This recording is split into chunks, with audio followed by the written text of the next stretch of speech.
చిన్న చేపల పులుసు ఇలా చేస్తే సూపర్. ముందుగా ఉల్లిగడ్డలు కట్ చేసి వేసి టమోటాలు కూడా వేసి స్పైసీ తగ్గట్టు కారం వేసుకొని సాల్టు పసుపు వేసి బాగా కలిపి పక్కన పెట్టేసుకునేసి స్టవ్ మీద ప్యాన్ పెట్టి ఆ తర్వాత ధనియాలు జీలకర్ర ఆవాలు మెంతులు వేసి బాగా వేగనిచ్చి స్టవ్ ఆఫ్ చేసి స్టవ్ మీద బౌల్ పెట్టి నూనె వేసి ఊరబెట్టిన ఉల్లిగడ్డలు కరివేపాకు పచ్చిమిరపకాయలు వేసి ఇలా కలిపి ఉడికిన తర్వాత చింతపండు నీళ్లు పోసి సాల్ట్ వేసుకొని పులుసు బాగా మరిగిన తర్వాత ఫ్రెష్గా రెడీ చేసి పెట్టుకున్న చేప ముక్కలన్నింటినీ దాంట్లో వేసేసుకోవాలి.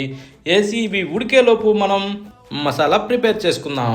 రోల్ సిద్ధం చేసి ఫ్రై చేసిన వాటిని రోట్లో వేసి ఇలా నూరి వెల్లుల్లిపాయలు వేసి ఇలా పొడిగొట్టి బౌల్లో వేసి పక్కన పెట్టి మూత తీసి రోట్లో దంచిన పొడిని దాంట్లో అలా చల్లుకునేసి కాస్త ఇలా తిప్పి మూత పెట్టి కొద్దిసేపు ఉడికిన తర్వాత కొత్తిమీర చల్లుకొని ఒక్కసారి ముక్క ఎలా ఉడికిందన్నది చూసుకొని వేడి వేడి అన్నం రాగి సంగట్లోకి తింటే సూపర్ అంటే సూపర్.